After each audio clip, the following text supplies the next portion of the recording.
In the soft glow of 30,000 white roses, Catherine, Princess of Wales, created a moment impossible to forget.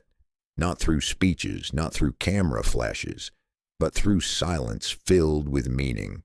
Her unannounced visit to the Ever After Garden installation became a gesture so personal yet universal that the language of fashion stepped aside for the language of the human heart.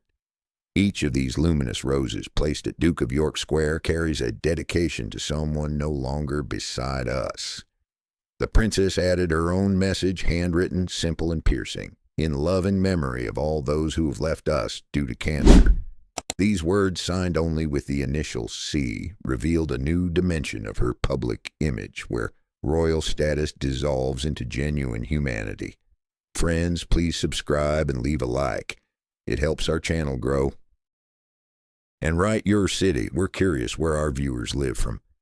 The double-breasted green tartan coat by Holland Cooper was more than just a nod to the season. Tartan, an authentically Scottish fabric with centuries of history, has always symbolized continuity, the bond between generations, the steadiness of tradition. The green shade, the color of renewal and life, resonated like quiet hope among the flickering lights of remembrance. This choice demonstrates the princess's signature ability to speak through clothing in the language of metaphor, where every detail carries a message. The crystal daisy-shaped earrings by Butler and Wilson made their debut in her collection that very evening. The daisy, an ancient symbol of innocence, resilience, and rebirth, perfectly reflected the essence of the moment. Butler and Wilson, whose creations the princess wore even during her time as Duchess of Cambridge, represents the embodiment of British jewelry heritage.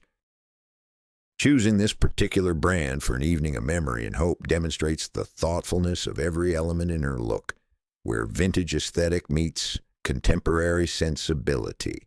When in March of 2024 the princess announced her diagnosis, the world stood still. 9 months spent away from public life, she later called incredibly difficult, physically and emotionally draining for the entire family.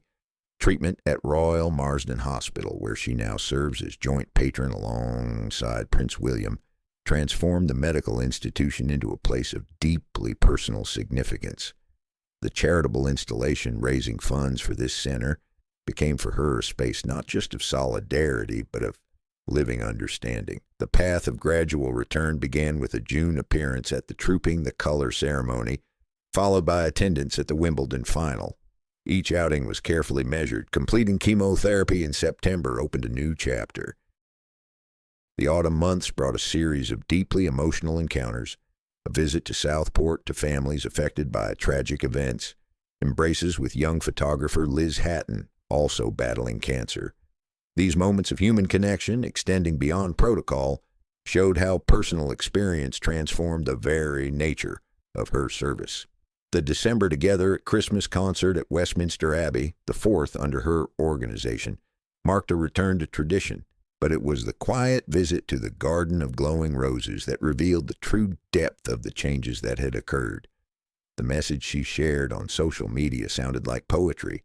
Each flower, each light is a memory, held together illuminating shared love, remembrance, and hope. The princess's life has returned to its familiar rhythm, but illness has forever changed her perspective, deepening empathy and sharpening her sense of purpose. Behind the titles and traditions stands a woman who has known loss and survival, who now stands alongside those who continue to fight, turning royal style into the language of unconditional compassion.